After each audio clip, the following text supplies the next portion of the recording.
చిన్న పత్రిక 3వ అధ్యాయము 9వ వచనము చదువుకొని మనం ధ్యానంలోనికి వెళ్దాం.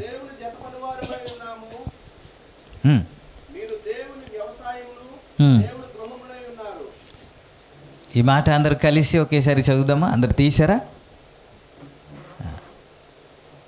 147వ పేజీ 3వ అధ్యాయము 9వ వచనం అందరు కలిసి చదువుదాం.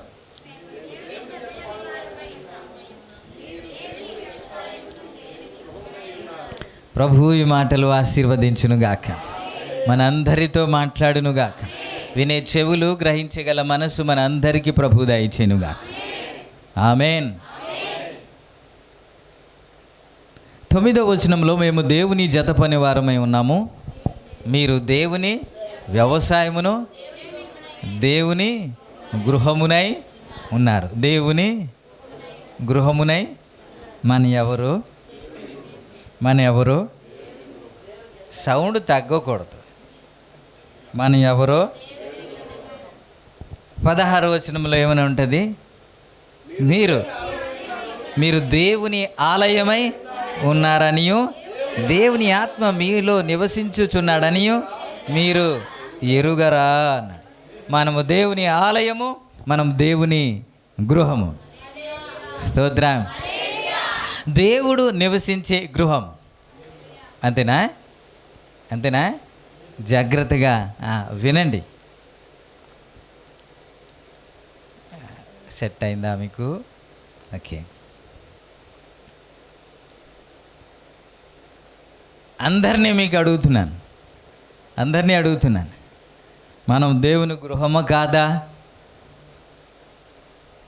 వీడు 3సారి అడిగాడు, ఇందులో ఏదో మతలబు ఉంది అని అనుకుంటున్నారు. కాదు, మీ చేత పలికించాలని నా ఉద్దేశం. Praise the lord.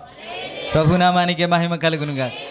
పక్కాగా మనం నిర్ధారణ చేసుకోవాలని నా ఉద్దేశం, అంతకంటే వేరేదేమీ లేదు. మనం ఎవరండి? మనం ఎవరో? దేవుడు నివసించే గృహము. పరిశుద్ధాత్మ దేవుడు ఖచ్చితంగా మీ గురించి మాట్లాడితే దాని గురించి సందేహిస్తారేంటి మీరు? మనము దేవుని ఆలయము, దేవుని గృహమునై ఉన్నారు. అయితే మనం భ్రమలో బ్రతకూడదు, మన ఊహలో బ్రతకూడదు. లేని సైట్ దగ్గరికి వెళ్ళి ఇదే నా ఇల్లు అని అంటే బాగోదు. పొలం దగ్గరికి వెళ్ళి ఇదే నా ఇల్లు అని అంటే బాగుంటుందా? ఇది నా ఇల్లు అంటే కింద మీద చూస్తాడు కదా ఎవరైనా సరే, అక్కడ ఎక్కడుందిరా ఇల్లు అని అంటారు కదా. సో మనం ఎలా బ్రతుకుతున్నాం మీకు జ్ఞాపకం చేస్తాం. ఈ డేట్ ఎక్కడి నుంచి ఎక్కడికి వెళ్ళాడు అనుకుంటున్నారా? ఇంతకీ మనమేనా ఇల్లు అండి? మనమేనా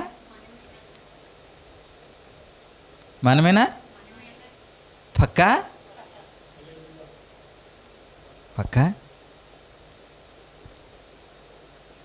ఇప్పుడు పాపం మన సంఘ బిడ్డలకి కొంతమంది ప్రభు గృహాన్ని ఇచ్చాడు. Praise the lord. హల్లెలూయా. మన సంఘ బిడ్డలలో దేవుడు కార్యం చేస్తుంటే అంతకంటే గొప్ప సంతోషం ఎక్కడుంది ఇంకా? Praise the lord. నిజానికి వారు అనుకోలేదు ఇల్లు కట్టాలని. వారు చెబుతున్న సాక్ష్యాన్ని బట్టి ఎలా వస్తుందో ఎలా జరుగుతుందో నాకైతే తెలియదు, కానీ దేవుడు అలా కాకుండా జరిగిస్తున్నారు. నేను అనుకుంటా వాళ్ళు కూడబెట్టి బాగా డబ్బు సంపాదించిన వ్యక్తులు కాదు అని నేను నమ్ముతున్నాను. ఏదో విధంగా అక్కడి నుంచి ఇక్కడ, ఇక్కడి నుంచి అక్కడ, ఏదో అప్పు కావచ్చు, ఇంకొకటి కావచ్చు, లోన్ కావచ్చు, ఇలాగా కట్టుకుంటూ కష్టపడి కడుతున్నారు. అదే కదా పెద్దోళ్ళు అంటారు, ఇల్లు కట్టి చూడు, పెళ్లి చేసి ఇల్లు కట్టి చూడాలా, దేవునికి స్తోత్రం. ఆ తర్వాత ఎలా ఉంటుంది? అయితే ఒక దినాన నా మనసులో బాగా సంతోషిస్తూ, అయ్యా మీకు మంచి ఇల్లు దేవుడు అనుగ్రహించాడు, కృప చూపించాడు, నా సంఘంలో ఒక గొప్ప కార్యము జరిగించాడు అని అంటే ఆయన ఒక బాంబు పేల్చాడు. దేవునికి స్తోత్రం. అదేంటి అనుకుంటున్నారా? ఏం లేదు, మంచి గృహాన్ని ఇచ్చాడయ్యా అని అంటే, ఈ గృహం నాది కాదయ్యా అన్నాడు ఆయన. ఈ గృహం నీది కాదా? ఎవరో కాదు, దాసు గారే. ఈ గృహం నాది కాదయ్యా అంటే, వేరే ఇంత కష్టపడి ఇంత అప్పు చేసి ఇబ్బంది పడి ఇల్లు కడుతుంటే నాది కాదంటారేంటి అని అన్నాను నేను. అంటే ఆయన చెబుతున్నమాట, ఇది నాది కాదయ్యా, నీది అన్నాడు. Praise the lord. ఎవరిది? యేసయ్య కాదు, నాది. ఎవరిది? మీకు డౌట్ వచ్చిందా? నాకు తాళం కూడా ఇచ్చారు, చూపించిన. గృహప్రవేశం అయిన తర్వాత ఆ మిగతా తాళాలు ఎవరికి ఇస్తారే? అక్కడే ఉన్నారు, అడగండి సాక్ష్యం. Praise the lord. ప్రభుని స్తుతించాను. వారి ద్వారా దేవుడు నాకు ఏమిచ్చాడే? ఇల్లు ఇచ్చాడు. Praise the lord. సరదాగా నవ్వడానికి చెప్పాను, వేరేగా కాదు. ప్రభునామానికే మహిమ కలుగునుగా. హల్లెలూయా. వారి కొరకు, వారి కుటుంబం కొరకు ప్రార్థన చేయండి. ఎంత దూరం వెళ్ళినా ప్రభు సన్నిధిలో మాత్రం మనము ఉండాలి అని ప్రతి ఒక్కరి కొరకు ప్రార్థనలో జ్ఞాపకం చేసుకోండి. ప్రభు మీకు సహాయం చేయనుగాక. హల్లెలూయా. నా బాధ, నా బోధ ఒకటే, ఏం లేదు. మనం ఇల్లే కదండి, మనము ఇల్లే కదా. ఇంతకు ఇల్లు అయిపోయిందా లేదా? ఏమండి? ఆ ఇల్లు కాదు, సరదాగా ఇందా చెప్పాను మీరు నవ్వడానికి. ఇప్పుడు ఇల్లు అయిపోయిందా లేదా? అవ్వలేదా? మీరు ఇల్లు అవ్వలేదు అన్నారనుకోండి, మీరు తయారవ్వలేదు అని అంటే అవ్వలేని ఇంట్లో ఎవరు ఉంటారా? ఉండరు. ఇప్పుడు ఒక మాట చెప్తాను, యేసయ్య మనలో ఉన్నాడా లేదా? మనలో జీవిస్తున్నాడా లేదా? నాలో ఉన్నవాడు అని పాడతారుగా. ఉన్నాడా లేదా? ఉన్నాడా? పక్క ఉన్నాడు అంటే కట్టబడిందా? కట్టబడలేదు అని అంటే ఉన్నాడని అర్థమా? ఏమండి? కట్టబడిందో లేదో. ఇప్పుడు ఇల్లు అనగానే మనకు కొన్ని స్టేజెస్ మీకు జ్ఞాపకం చేస్తా. ఇల్లు అనగానే మనకి ఏమి అర్థం అవుద్దంటే, ఫస్ట్ ఏముండాలి? పునాది ఉండాలి. ఏముండాలండి? పునాది ఖచ్చితంగా. అయ్యా, పునాది వేసారా మీరు? పునాది వేసారా? మరి ఇల్లు అని అంటే పునాది లేకుండా ఎవరు ఇల్లు కట్టరు కదా, కడతారా? మరి భౌతికంగా పునాది లేకుండా ఇల్లు కట్టలేరు అని అనుకుంటే ఆత్మ సంబంధమైన పునాదులు కూడా ఉండొచ్చు కదా. పునాదులు పాడైపోగా నీతిమంతులు ఏం చేయగలరు అనే మాట కీర్తనలో మనం చూస్తాం కదా. కాబట్టి మీరందరూ దేవుని గృహమే. నేను నమ్ముతున్నాను మీరు కట్టబడ్డారని. Praise the lord. మీరు ఆల్రెడీ తయారైపోయిందని నేను నమ్ముతున్నాను. దేవునికి స్తోత్రం. ఆల్రెడీ దేవుడు నివాసము చేస్తున్నాడని నేను నమ్ముతున్నాను. దేవునికి స్తోత్రం. ఏమండి? హల్లెలూయా కాదా? నివసిస్తున్నాడా లేదా? దేవుడు మీలో సమృద్ధిగా నివసిస్తున్నాడని నేను నమ్ముతున్నా. అయితే ఏ ఇల్లు అయితే కట్టబడలేదో వారి గురించి ఈ చిన్న మాట గుర్తు చేయాలని ఆశపడుతున్నాను. ఆ తర్వాత ఏంటో అనేది మీకు జ్ఞాపకం చేస్తాను.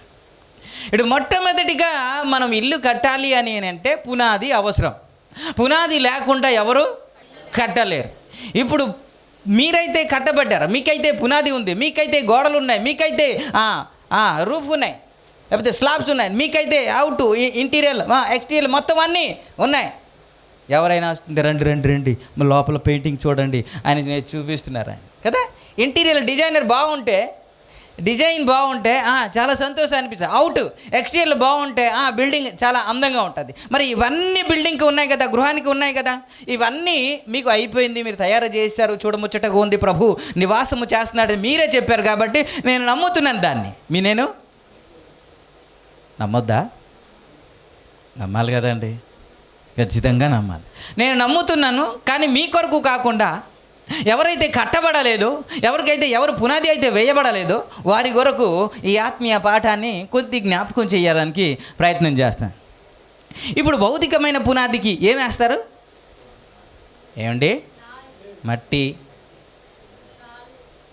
ఇసుక, పేడ ఏం వేస్తారండి? మా ఊర్లో అలా కట్టరండి అన్నట్టు చూస్తున్నారు మీరు. అసలు పునాది అంటే దేంతో కడతారు? రాళ్ళుతో కడతారు కదా. ఆత్మీయ పునాది అంటే ఏంటి? మీరు కట్టబడ్డారు సుమా, అందుకే మిమ్మల్ని అడుగుతున్నాను. మీరు ఆల్రెడీ కట్టబడ్డారు కాబట్టి మిమ్మల్ని అడుగుతున్నాను. ఆత్మీయ పునాది అంటే ఏమిటి?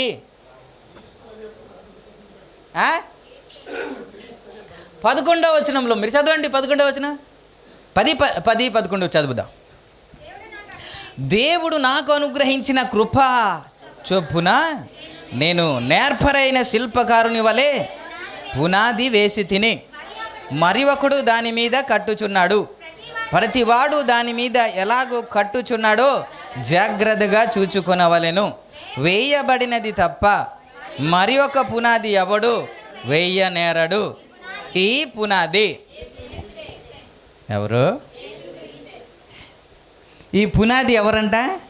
మీరు మాట్లాడండి సుమా. ఈ పునాది ఎవరు? యేసుక్రీస్తు.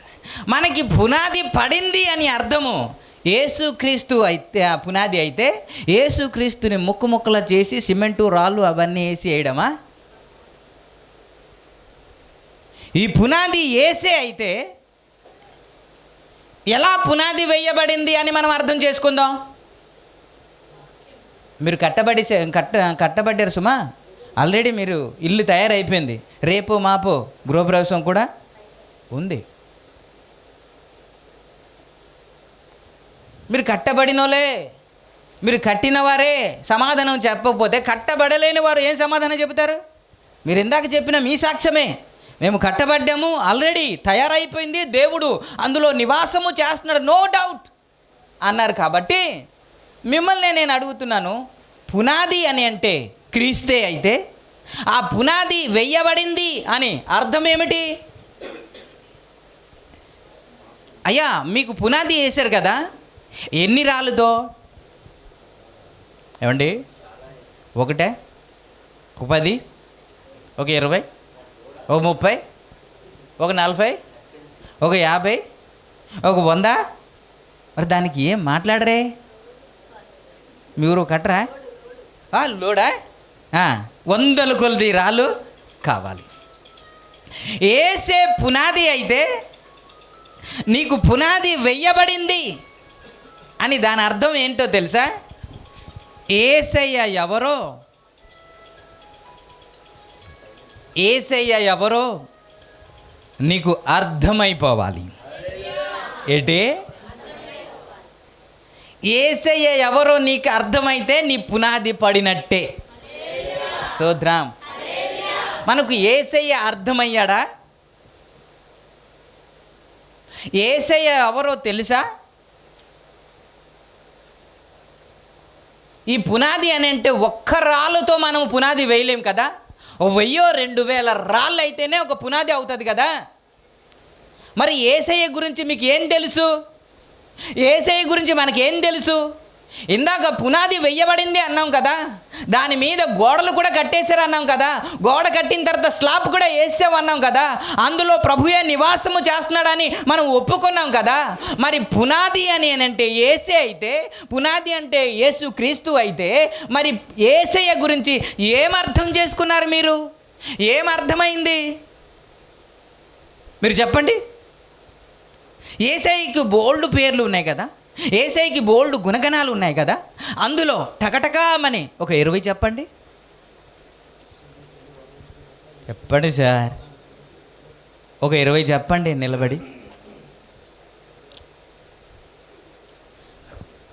మీకు యేసయ్య గురించే తెలియదు అని అంటే పునాది పడినట్టు ఎలాగూ లెక్క? పునాది అవ్వలేదు అని అంటే గోడలు ఎక్కడా? గోడ అవ్వలేదు అని అంటే స్లాబ్ ఎక్కడా? అందుకే చెప్తున్నాను, లేని సైడ్, ఖాళీ సైడ్ చూసుకుని ఇదే నా ఇల్లు అని భ్రమలో మనం బ్రతకకూడదు అంటున్నా. నేను కట్టబడ్డాను, యేసయ్య నాలో నివాసము చేస్తున్నాడు అని భ్రమలో బ్రతకడం కాదు కదా వాక్యం అంటే. మీరే దేవుని ఆలయమే ఉన్నారు, నాలో నివాసం చేసినవాడు లోకంలో ఉన్నవాడి కంటే గొప్పవాడు అని పాటలు పాడడం కాదు కదా. అసలు కట్టబడ్డామా? అసలు పునాది ఉందా? మొట్టమొదటిది పునాదే కదా. పునాదే వీక్ ఉంటే ఇల్లు పడిపోద్ది కదా. పునాది కానీ కరెక్ట్గా ఉందనుకోండి, ఎన్ని వరదలు వచ్చినా, ఎన్ని వాన వచ్చినా, ఇన్ని జడివానలు వచ్చినా ఏమవుద్ది? పక్క నుంచి తప్పుకొని వెళ్ళిపోవాల్సిందే, కానీ పునాది కదలదు కదా. యేసయ్య చెప్పింది అదే. బండ మీద కట్టబడిన ఇల్లు గురించి దేవుడు ఏం చెప్పాడు? వాన వచ్చింది, వరద వచ్చింది, దాని మీద కొట్టింది, కానీ అది పడలేదు. ఎందుకని అంటే అది బండ మీద కట్టబడింది కాబట్టి, అది యేసయ్య మీద కట్టబడింది కాబట్టి, యేసయ్యలో కట్టబడింది కాబట్టి. ఏమిటి తుఫాను, ఏమిటి ఈ వాన, జడివాన, వరదలు ఏమిటి అని అంటే కష్టాలు, ఇబ్బందులు, శ్రమలు, నిందలు, అవమానాలు, ఇదే కదా. ఇవి వచ్చినప్పుడు మనము ఏమవుతున్నాం? ఎందుకని సడన్గా ప్రార్థన మానేస్తున్నారు? ఎందుకని కృంగిపోతున్నారు? ఎందుకని సహవాసం మానేస్తున్నారు? ఎందుకని చర్చ మానేస్తున్నారు? ఎందుకని వాక్య పఠనం మానేస్తున్నాం? ఎందుకని దిగజారిపోతున్నాం? ఎందుకని సహవాసం విడిచిపెడుతున్నారు అని అంటే ఇంకా యేసయ్య మనకు అర్థం కాలేదు. యేసయ్య ఎవరో మనకు అర్థం కాలేదు కాబట్టి, మనం ఎవరో మనకి ఇంకా అర్థం కాలేదు కాబట్టి త్వరగా దేవుని వదిలేస్తున్నాం, త్వరగా ప్రార్థనని వదిలేస్తున్నాం, త్వరగా ఆత్మీయతను వదిలేస్తున్నాం. ఇలా చెప్తే చిరునవ్వు ఉంటుందా? ఉండదు కదా. కానీ తెలియాలనే చెబుతున్నాను. మనం కట్టబడ్డామా లేదా? చెప్పండి సార్, కట్టబడ్డామా లేదా? పునాది వేయబడిందా లేదా? మీరు ఇప్పుడు ఏమంటారంటే, పాస్టర్ గారు మీకు ఇక్కడ టకటకమని చెప్పలేకపోతున్నాం, కానీ యేసయ్య గురించి మనకు బోల్డ్ తెలుసండి. ఏంటే ఆయన గురించి బోల్డ్ తెలుసండి, కావాలంటే ఇంటికి వెళ్ళి రాసి మీకు పంపిస్తాను చూడండి అని అంటారేమో మీరు. మైండ్లో ఉంటే కాదు,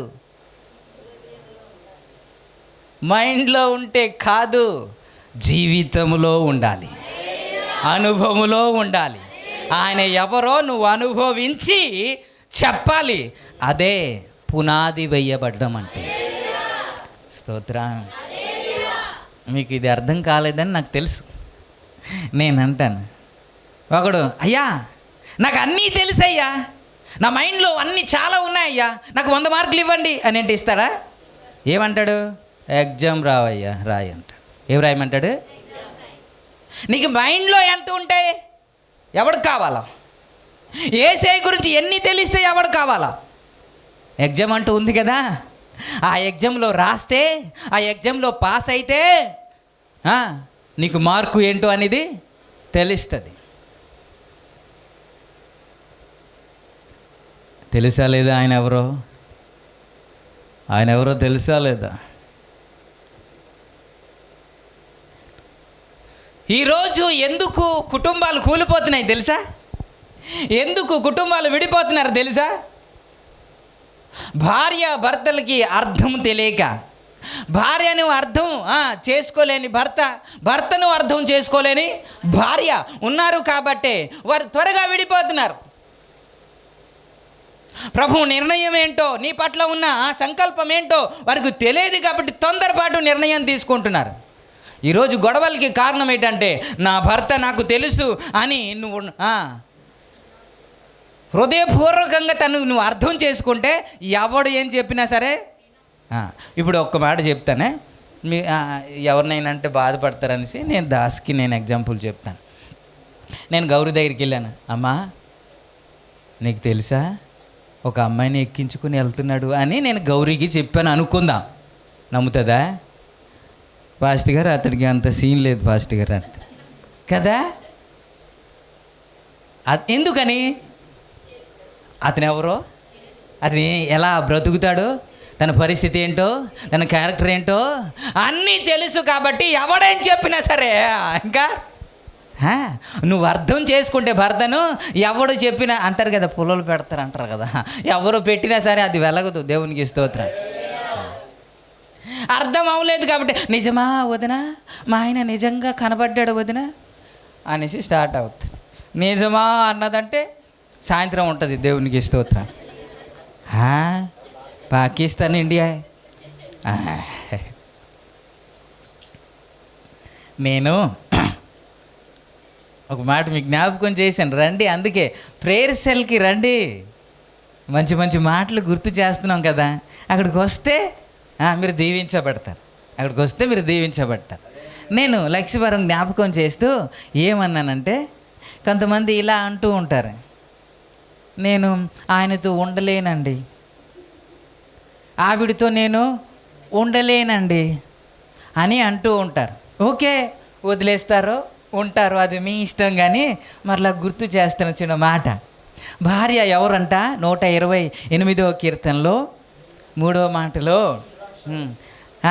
నీ భార్య నీ లోగిట ఫలించు ద్రాక్షావల్లి అనే మాట కదా మనం ధ్యానం చేసాం.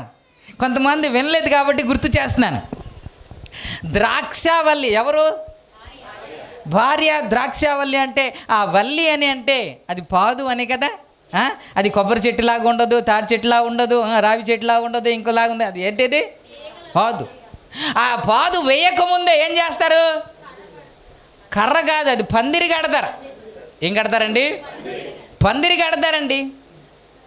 పందిరి కట్టిన తర్వాతే పాదు వేస్తారు ఏంటి, అంతేనా? యేసయ్య కూడా పందిరి ఎవరు? యేసయ్య కూడా ముందు పందిరి చేశాడు తెలుసా? ఎవరిని చేశారు అంటే ఆదామును ముందు చేసి తర్వాత పాదు వేశాడు. ఎవరిని? హవ్వను తయారు చేశాడు. ఆ పాదు ఇప్పుడు ఏం పెరిగి పెరిగి పెరిగి పెరిగి మొత్తం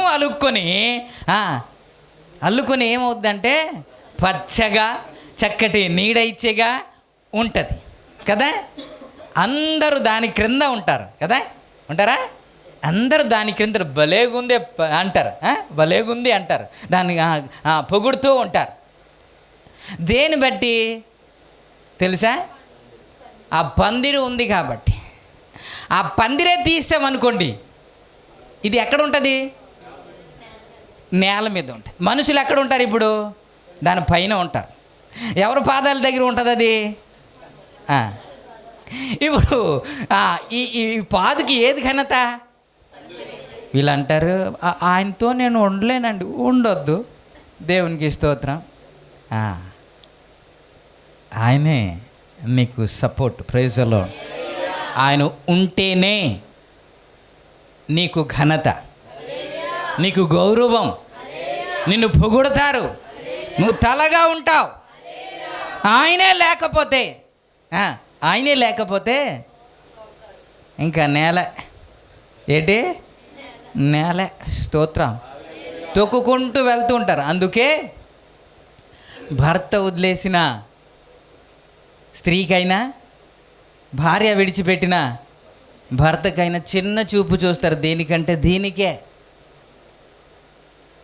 ఎంత ప్రాముఖ్యం చెప్పనా? ఈ పురుషుడు ఉద్యోగంకి వెళ్ళి డబ్బులు సంపాదించి సాయంత్రం వచ్చి సూటు బూట్ వేసుకొని చక్కగా ఆ షికారుకి వెళ్ళి హాయిగా బ్రతకొచ్చు. కానీ కష్టపడుతుంటాడు, డబ్బులు వస్తూ ఉంటుంది, అన్నీ జరుగుతూ ఉంటాయి. కానీ భార్య లేకపోతే మాత్రము ఏదో పోగొట్టుకున్నట్టు ఉంటుంది, ఏదో లేనట్టే ఉంటుంది.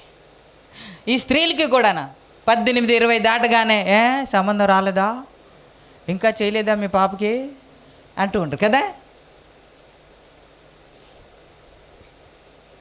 స్త్రీకి ఎవరుంటే గౌరవం? ఇద్దరికి ఖచ్చితంగా అవసరం. స్త్రీ ఉండలేదా అంటే ఉండగలదు, కానీ సమాజంలో అది మర్యాద కాదు, అది గౌరవము కాదు. అందుకే ఒకరికొకరు అవసరం. నేను ఇప్పుడు అంటాను, స్త్రీల గురించి చెప్తే పురుషోత్తములు నవ్వారు కదా. నేను చెప్తున్నాను, ఇప్పుడు పందిరేసాం కదండి. పందిరేసామా లేదా? పందిరేసాం. పందిరేసిన తర్వాత ఆ పాదే లేదనుకోండి, ఏం పందిరి అంటారు చెప్పండి? అది పాదు లేదండి, వల్లి పాదు లేదు. ఏం పందిరి అంటారు? దానికి పేరు అంటూ ఉంటుందా? అరే పలానా పందిరా అని పిలుస్తారా? కాదు. దానికి ఏముంటే అందం? వల్లి లేకపోతే బీర, ఇవన్నీ ఉందనుకో, దానికి ఒక పేరు ఉంటుంది. బీర పాదు వేస్తే బీర పందిరా, తర్వాత మళ్ళీ పాదు వేస్తే మళ్ళీ పందిరా, ద్రాక్ష పాదు వేస్తే ఇప్పుడు ఇంకొకటి చెప్తాను. దాని మీద ఒకటే ఉండాలా, అప్పుడు మంచి పేరు వస్తుంది. దాని మీద బీర, వల్లి, ద్రాక్ష, ఈ 3 ఉందనుకోండి, ఏ పందిరని పిలుద్దాం? అంటే పిలడానికి అవకాశం లేదు. దేవునికి స్తోత్రం. అది ఏమని పిలాలో తెలియదు. ఉంటే ఒక పాదే ఉండాలి. ఏముండాలి? మీకు అర్థమవుతుందని ఎక్కడి నుంచి ఎక్కడికి వెళ్ళానంటే, అర్థం చేసుకోవట్లేదు కాబట్టే ఈరోజు విడిపోతున్నారు. ఈరోజు ప్రభువు నీకు అర్థం కాలేదు కాబట్టే ఇప్పుడు ప్రార్థనను మానేస్తున్నాం. అర్థం అయిపోయింది అనుకుంటున్నా, లేదు, అర్థము ఇంకా కాలేదు. ఆయన ఎవరు తెలుసా? ఒక్క గుడి చెప్తాను. ఆయన సమాధానమునకు కర్త. ఎవరు? సమాధానానికి కర్త అండి. నీకు అర్థమైతే ఆయన సమాధానకర్త అయితే మనం ఏమై ఉండాలి?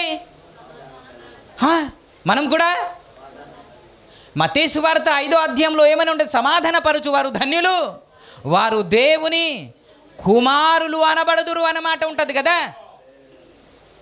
ఆయన సమాధానకు కర్త అయితే మనం ఆయన్ని చూసి పరిగెత్తాలని 1-2 మాటలు హెబ్రీ రాసిన పత్రికలో మనం చూస్తాం కదా.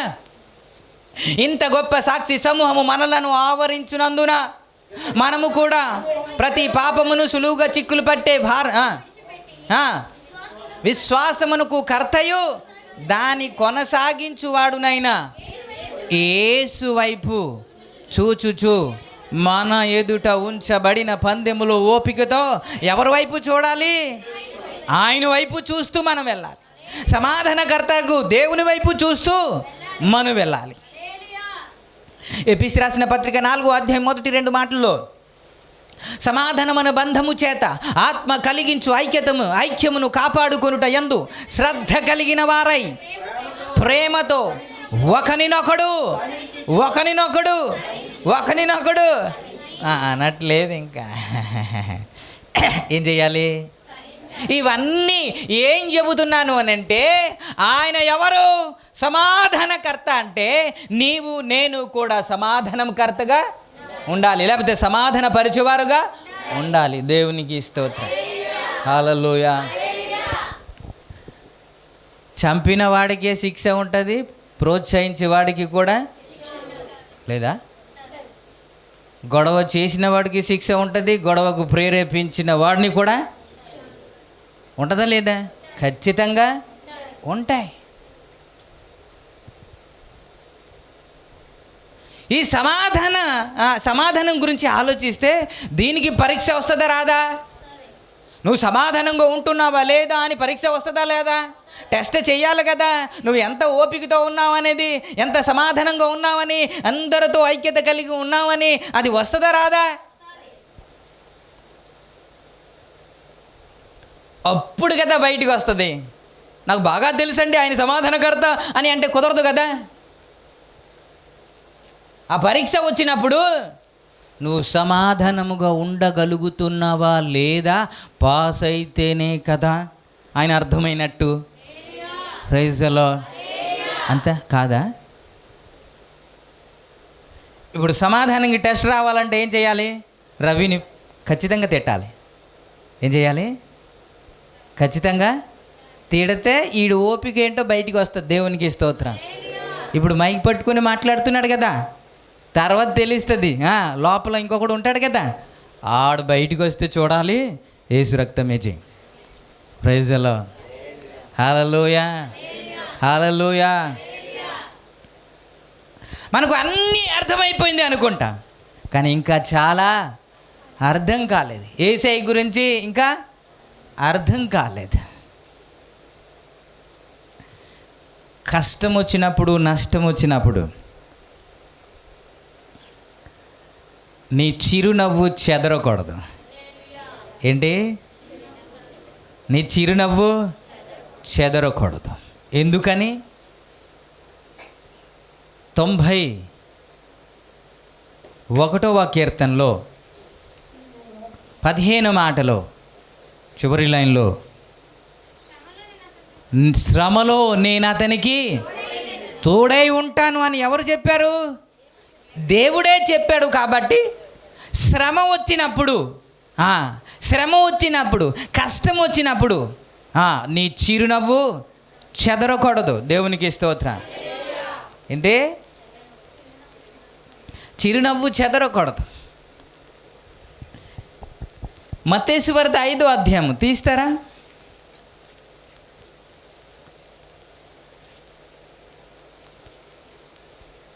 చదవండి. 10, 11, 12. నా నిమిత్తము జనులు మిమ్మును నిందించి హింసించి మీ మీద అబద్ధ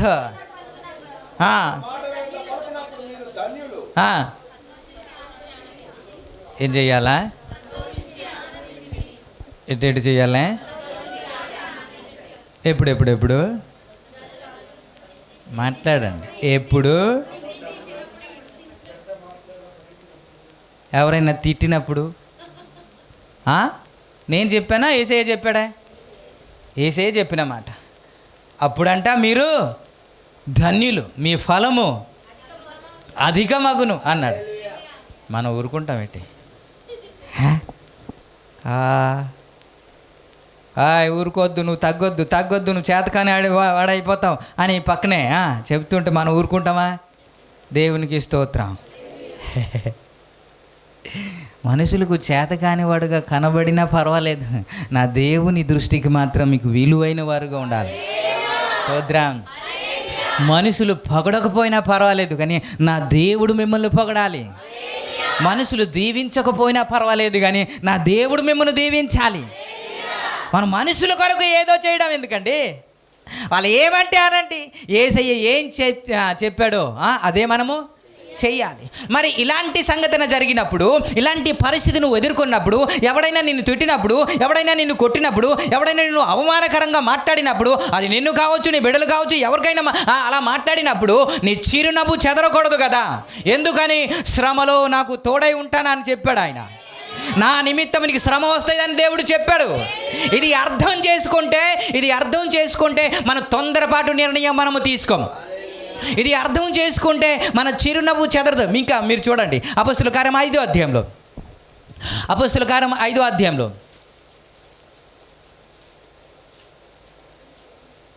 అపొస్తలుల కార్యం 5వ అధ్యాయము 40వ వచనము.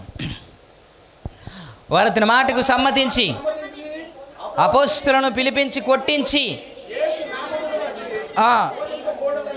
ఆజ్ఞాపించి వారిని విడుదల చేసిరి. చాలు. వారిని కొట్టి ఈ నామము కొరకు ముందు లేదు వారు అతని మాటకు సమ్మతించి అపోస్తులను పిలిపించి కొట్టించి యేసు నామమును బట్టి బోధించకూడదని ఆజ్ఞాపించి వారిని విడుదల చేశారు. కొట్టారంట. కొట్టిన తర్వాత మన ముఖంలో చిరునవ్వు ఉంటుంది కదా, ఉండదా? లాగి కొట్టాడు అనుకోండి, ఉండదా? సరదా ఉండదా? అదేంటిది? ఎవడైనా తిట్టాడు అనుకోండి, నవ్వు ఉండదా? మీరు అదే మాట 41వ మాటలో ఏమని ఉందంటే, ఆ నామము కొరకు వారు ఎలాగెళ్ళారు? ఎందుకని? మనం ఏడుస్తున్నాం, వాడెందుకు సంతోషిస్తున్నాడు? ఎవడైనా కొడితే, ఎవడైనా తిడితే, ఎవడైనా అవమానపరిస్తే ఇతనేమో సంతోషిస్తున్నాడు, అతడేమో భేదాలేంటి? ఎందుకని అపోస్తులు సంతోషిస్తున్నారు? ఎందుకని మనం ఏడుస్తున్నాము? అయ్యో, ఇంత నీతిగా ఉన్నా సరే తిట్లేంటి, ఇంత యథార్థంగా ఉన్నా సరే ఈ బాధలేంటి అని మనం తిట్టుకుంటూ ఉంటే, శ్రమ వచ్చినందుకు దీనికి పాత్రుడని వాడు సంతోషిస్తున్నాడు. ఎవడు అర్థం చేసుకున్నట్టు? యేసయ్యనే మనం అర్థం చేసుకున్నామా, లేకపోతే అపోస్తులు అర్థం చేసుకున్నారా? ఏమండి, మనం అర్థం చేసుకోలేదని అంటే పునాది పడిందా? పునాది పడలేదు అని అంటే గోడలు కట్టారా? గోడ కట్టలేదు అని అంటే స్లాబ్ వేసారా? స్లాబ్ వేయలేదు అని అంటే నివాసం చేస్తున్నారా లేదా? మరి ఇందాక ఏదో చెప్పారుగా, కట్టబడింది, ఆయన నేరుగా మా ఇంటికే వచ్చేసాడు, ఆయన లోపలే ఉన్నాడు అని ఇందాక చెప్పారుగా. ఇంకా అర్థం కాలేదా? యేసయ్య ఎవరు అర్థం అయితే మీ మాటలు మామూలుగా ఉండదు. దేవునికి స్తోత్రం. హల్లెలూయా, హల్లెలూయా.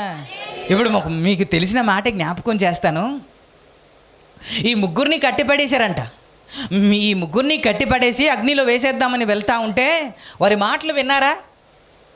17వ వచనంలో ఏమని మాట్లాడతారంటే, దానియేలు గ్రంథం 3వ అధ్యాయం 17వ వచనంలో 16-17లో, రాజా, ఇందు నిమిత్తము నీకు ఈ విషయంలో ఉత్తరం ఇవ్వడానికి మాకు అవసరం లేదు, బెంగే లేదు.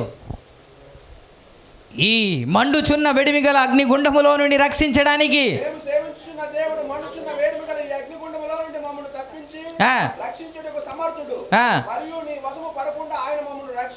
ఒకవేళ బాగు చేయకపోయినా, ఒకవేళ స్వస్థత ఇవ్వకపోయినా, ఒకవేళ ఆశీర్వదించకపోయినా నేను మాత్రము నిజానికి చెప్పాలంటే వీరు ధర్మశాస్త్రంలో వ్రాయబడిన ప్రతిదీ తూచ తప్పకుండా చేస్తున్నారు కదండి. నిర్గమకాండం 20 అధ్యాయం 1-2 వచనంలో వ్రాయబడిన మాట, ఆకాశం అందే కానీ, భూమి అందే కానీ, భూమి కింద నీల ఎందే కానీ ఏ రూపమునైనాను నువ్వు చేసుకోకూడదు, సాగిల పడకూడదు అని చెప్పిన మాట ఖచ్చితంగా పాటిస్తూ ఉంటే అప్పుడే కదా అవమానం వచ్చింది, అప్పుడే కదా సమస్య వచ్చింది. కాలు చేతులు కట్టేశారంటే వారికి చెంపదెబ్బ కొట్టి ఉండరండి, లాగేసి ఈడ్చుకొని తీసుకెళ్ళి ఉండరండి. మరి ఇలాంటివి జరుగుతుంటే వారు చిరునవ్వు చెదరలేదు, వారి మాట మారిపోలేదు. దేవునికి స్తోత్రం, హల్లెలూయా. ఏం దేవుడు, మాయదారుడు దేవుడు. ఇంత సేవించిన సరే, ఇంత నమ్మకంగా ఉన్నా సరే, ఇంత విశ్వాసంగా ఉన్నా, ఇంత ప్రార్థన చేసినా ఇంకా దేవుడు మేలు చేయలేదు అనలేదే. వారు పైగా మాట్లాడుతున్న మాట ఇందులో నుంచి రక్షించడానికి సమర్థుడు అని మాట్లాడుతున్నారంటే మనకు అర్థమయ్యాడా, లేకపోతే వారికి దేవుడు అర్థమయ్యాడా? ఇంకా అద్భుతాలు జరగలేదు, అంతకుముందు అగ్నిలో ఎవరిని రక్షించలేదు దేవుడు. కానీ వీరు మాట్లాడుతున్న మాట ఏమిటి అంటే, నా దేవుడు ఇందులో నుంచి రక్షిస్తాడు అని వారు అర్థం చేసుకున్నారు కాబట్టి అలా మాట్లాడుతున్నారు. స్తోత్రం. మనం ఆ కష్టంలో ఉంటే ఏం మాట్లాడతాం, అలా శ్రమలో ఉంటే మనం ఏం మాట్లాడతాం? మనం అంటుకోండి, ఆల్రెడీ మా పునాది అయిపోయిందండి, ఆల్రెడీ నాకు యేసయ్య తెలుసండి, ఆయన ఎవరో నాకు తెలుసండి అంటాం. కానీ శ్రమలో ఏమంటాం అని అంటే, లేదండి, దేవుడు ఎంత ప్రార్థన చేసినా కార్యమైతే జరగట్లేదండి. ఉపవాసంతో ప్రార్థన చేసాం కానీ అర్థమయ్యాడా మనకి? ఇప్పుడు సద్రక్ మేషకు అబెద్నెగోకు అర్థమైపోయాడా, లేకపోతే మనకు అర్థమయ్యాడా? అర్థం అవ్వలేదు అంటే పునాది పడిందా? పునాదే అవ్వలేదంటే ఇల్లు ఎక్కడ సార్? అందుకే మనం భ్రమలో బ్రతకూడదు అంటున్నాను. దేవునికి స్తోత్రం. నీ దేవుడు ఎవరో నీకు అర్థం కావాలి. ఆయన శ్రమలో నీకు తోడై ఉంటాడు. ఆయన శ్రమలో విడిచిపెట్టే దేవుడు కాదాయన. అదే మాట్లాడుతున్నారు, నా దేవుడు మమ్మల్ని విడిచిపెట్టాడు, మాకు తోడై ఉంటాడు, ఇందులో నుండి రక్షిస్తాడు అని ముగ్గురు మాట్లాడుతున్నారు. దేవునికి స్తోత్రం, హల్లెలూయా. అదే ప్రకారంగా అగ్నిగుండంలోనికి దిగి రాలేదండి నా యేసయ్య. ఖచ్చితంగా ఆయన వచ్చాడు, వారందరినీ కాపాడాడు. ఏ విధంగా అయితే నమ్మారో ఆ విధంగా ఆ ముగ్గురిని కాపాడాడు కదా, అద్భుత రీతిగా కాపాడాడు కదా. మరి సద్రక్ మేషక్ అబెద్నెగో వారి దేవుడే మన దేవుడు కదా. స్తోత్రం చెప్తలేదు. ఆయన నిన్న నేడు ఏకరీతిగా ఉన్న దేవుడు కదా. ఆయన అప్పుడు కార్యం చేశాడు, ఇప్పుడు కూడా నీ జీవితంలో కార్యం చేస్తాడు కదా. మరి నీకు అర్థమైతే ఎందుకు తొందరపడుతున్నారు మీరు? ఎందుకు కన్నీరు కారుస్తున్నారు? ఎందుకు కృంగిపోతున్నారు? ఎందుకు వదిలేస్తున్నారు? ఇంకా ఆయన ఎవరో అర్థం కాలేదు. అర్థమైతే పునాది పడినట్టే. ఆ పునాది పడిందా దాన్ని కదిలించేవాడు ఎవడు ఉండడు. ప్రైజ్ ది లార్డ్, హల్లెలూయా. సరైన పునాది కానీ పడిపోయింది అనుకోండి, ఎన్ని వాన వచ్చినా, ఎన్ని వరదలు వచ్చినా, ఎన్ని సమస్యలు వచ్చినా, ఎంతమంది నిందించినా, ఎంతమంది అవమానపరిచినా, ఎంతమంది హేళన చేసినా అది పడదు. ఎందుకంటే అది బండ మీద కట్టబడింది కాబట్టి. స్తోత్రం. ఈరోజు ఎందుకు ఇల్లు పడిపోతున్నాయి, ఎందుకు ఆత్మీయ జీవితం కూలిపోతుందంటే ఆయన ఎవరో మనకు అర్థం కాలేదు, అర్థం అవ్వలేదు కాబట్టి ఇంకా పునాది పడలేదు కాబట్టి మనము పడిపోతున్నాం. ఇల్లు పడిపోతుంది. స్తోత్రం. ప్రభునామానికి మహిమ కలుగును. హల్లెలూయా.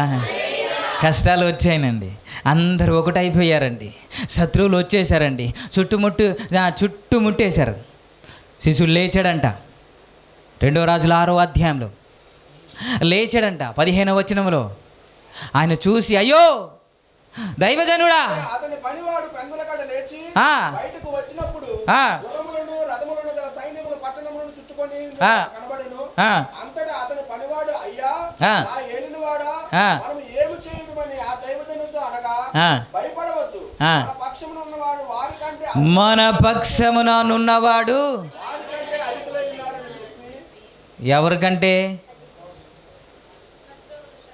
శత్రువుల కంటే అధికము ఉన్నాడు, అధికమై ఉన్నారని ఎవరు మాట్లాడుతున్నాడు? ఎలీసా మాట్లాడుతున్నాడు. అంటే ఎలీసాకి ఒకటి తెలుసు, శత్రువు ఎవడొచ్చినా సరే నా యేసయ్య ఉన్నాడని తెలుసు దేవునికి. నా పక్షాన ఉన్నవాడు ఎవరు అనేది ఎలీసాకు తెలుసు. అది తెలిసిన నాడు మీరు కంగారు పడరు. ఉద్యోగము లేదని ఎవరో నీకు ఉద్యోగం నుండి తీసేస్తాడని ఎవడు తీసేస్తాడు? నా దేవుడు సెలవు లేకుండా ఏది జరగదు. దేవుడు నిన్ను హెచ్చించాలనుకుంటే ఎవడు ఆపలేడు. అది ప్రైజ్ ది లార్డ్. మనం నమ్మితే యేసయ్యని నమ్మాలి, మనం ఆధారపడితే యేసయ్య మీద ఆధారపడాలి. అందుకే మనుషులు నమ్ముకొనుట కంటే యెహోవాను నమ్ముకొనుట మేలన్నాడు. Praise the lord. ఏ విషయంలోనైనా మనము యేసయ్యని నమ్మాలి. ఆయన సెలవు లేకుండా ఏది జరగదండి. ఆయన కాపుదల ఏంటో మనకు అర్థమైతే మనం తొందరపడం. ఆయన రక్షణ ఏంటో మనకు అర్థమైతే మనం కంగారు పడం. ఆయన మేలు ఏంటో మనం అర్థమైతే మనం ఏడవం. ఒక వ్యక్తికి అర్థం కాలేదు, ఒక వ్యక్తికి అర్థమైంది. భయపడొద్దు అంటున్నాడు 16వ వచనంలో. భయపడొద్దు, మన పక్షాన ఉన్నవారు వారికంటే అధికాలు. అప్పుడు ఏమన్నాడంట తెలుసా? అయ్యా వీడు ఒక్కసారి చూచినట్లు మన కండ్లు తెరవబడలేదు కాబట్టి దేవునికి స్తోత్రం. హల్లెలూయా. దేవుని కాపుదల మనకేంటో అర్థం కాలేదు. అంత ఈజీగా అర్థం అవుదండి. ఒక మాట మీకు చెప్తాను. కొలొస్సీ రాసిన పత్రిక 2వ అధ్యాయం మొదటి 2 మాట చదువుదామా? కొలొస్సీ రాసిన పత్రిక 2వ అధ్యాయము మొదటి 2 మాట. మీ కొరకును లవోదియక వారి కొరకును శరీర రీతిగా నా ముఖమును చూడని వారందరి కొరకును నేడు ఎంతగా పోరాడుచున్నానో మీరు తెలుసుకొనగోరుచున్నాను. వారు ప్రేమయందు అతుకబడి దేవుని మర్మమై ఉన్న క్రీస్తును స్పష్టముగా తెలుసుకున్నవారై తమ హృదయములలో ఆదరణ పొందవలనని అందరి కొరకు పోరాడుచున్నాను. యేసయ్యని మీరు అర్థం చేసుకోవాలని ప్రార్థన చేస్తున్నాడంట. యేసయ్య ఎవరు అని ఇక్కడ చెప్తున్నాడంటే, యేసయ్య అంట ఆయన మీరు చదవండి, అదే దేవుని మర్మమై ఉన్న క్రీస్తును అన్నమాట. యేసయ్య ఎవరంట? దేవుని మర్మము. మర్మం అంటే సీక్రెట్. మర్మం అంటే అంత బేగ అర్థం కాదు. మీకు అర్థమైనట్టు, మీకు ఇప్పుడు అర్థమైనట్టు అంత ఈజీగా నా దేవుడు అర్థమయ్యేవాడు కాదు. కాబట్టి ఈ సీక్రెట్ అర్థం అవ్వాలంటే మన మనోనేత్రము తెరవబడాలి. 2 కొరింథీ రాసిన పత్రిక 4:4లో ఏమని ఉంటుంది? ఇహలోక సంబంధమైన దేవత అవిశ్వాసులోక సువార్త ప్రకాశము వారికి ప్రకాశింపకుండునట్లు ఈ యుగ సంబంధమైన దేవత అవిశ్వాసులోక మనోనేత్రము గ్రుడ్డితనము కలుగజేసింది. కాబట్టి మనము చూడలేకపోతున్నాం. దేవుని కాపుదల మనకి ఇంకా అర్థం కాలేదు. పేదరికం నుండి నువ్వు ధనవంతుడు కావాలని నీ గురించి కదా దేవుడు దరిద్రుడుగా మారాడు. ఇంకా ఆయన ప్రేమ మనకు అర్థం కాలేదు. ఎందుకంటే మన మనోనేత్రం తెరవబడలేదు. కాబట్టి మనం పరిస్థితులను చూస్తున్నాం, కానీ పరిస్థితిని మించిన దేవుణ్ణి మనం చూడట్లేదు. మనం పరిస్థితిని చూసి కృంగిపోతున్నాం, కానీ పరిస్థితిని మార్చగలిగిన దేవుని మనం చూడట్లేదు. Praise the lord. మళ్ళీ మనం పాడతాం, ఏదైనా చేయగలవు కథ మొత్తం మార్చగలవు, నీ నామముకే మహిమంతా తెచ్చు అని పాడేస్తారు. ఏంటి? ఏదైనా చేయగలడంట, కథ మొత్తము మార్చగలడంట, ఇతను మాత్రం మూలకెళ్ళి ఏడుస్తుంటాడంట. మరి ఆయన కథ మొత్తం మార్చేస్తాడంటే నీ ముఖంలో ఏముండాలా? నవ్వు ఉండాలి. దేవునికి స్తోత్రం. ఏరా కష్టాల్లో కూడా నువ్వు నవ్వుతున్నావు అంటే కథ మొత్తం మార్చగలిగిన వాడు ఆయన ఉన్నాడు. వాళ్ళు కథ మార్చేయడానికి ప్రయత్నం చేస్తున్నారంట, మొత్తం మార్చేద్దాము, ఈడు మొత్తం మార్చేద్దాం అంటే నా యేసయ్య కథ మొత్తము మార్చేసి, వాళ్ళు మార్చడం కాదు, నా యేసయ్య మారుస్తాడు. Praise the lord. ఆ కాపుదల ఏంటో మనకు అర్థం కాలేదు. ఆ మనోనేత్రము గెహజీకి తెరవబడలేదు కాబట్టి ఎలీషా ప్రార్థన చేస్తున్నాడు, అయ్యా వీడు చూచినట్లు వీడి కండ్లు తెరు, వీడు చూచినట్లు ఈ కండ్లు తెరు. ఎఫెసీయులకు రాసిన పత్రిక 1వ అధ్యాయము 17వ వచనంలో ఇదే మాట ఉంటుంది. మరియు మీ మనోనేత్రమును వెలిగింపబడినందున ఆయన మిమ్మును పిలిచిన పిలుపు వలనైన నిరీక్షణ ఎట్టిదో, పరిశుద్ధులలో ఆయన స్వాస్థ్యముక మహిమైశ్వరము ఎట్టిదో, ఆయన క్రీస్తునందు వినియోగపరిచిన బలాతిశయమును బట్టి విశ్వాసించు మనయందు ఆయన చూపుచున్న తన శక్తి యొక్క అపరితమైన మహత్యము.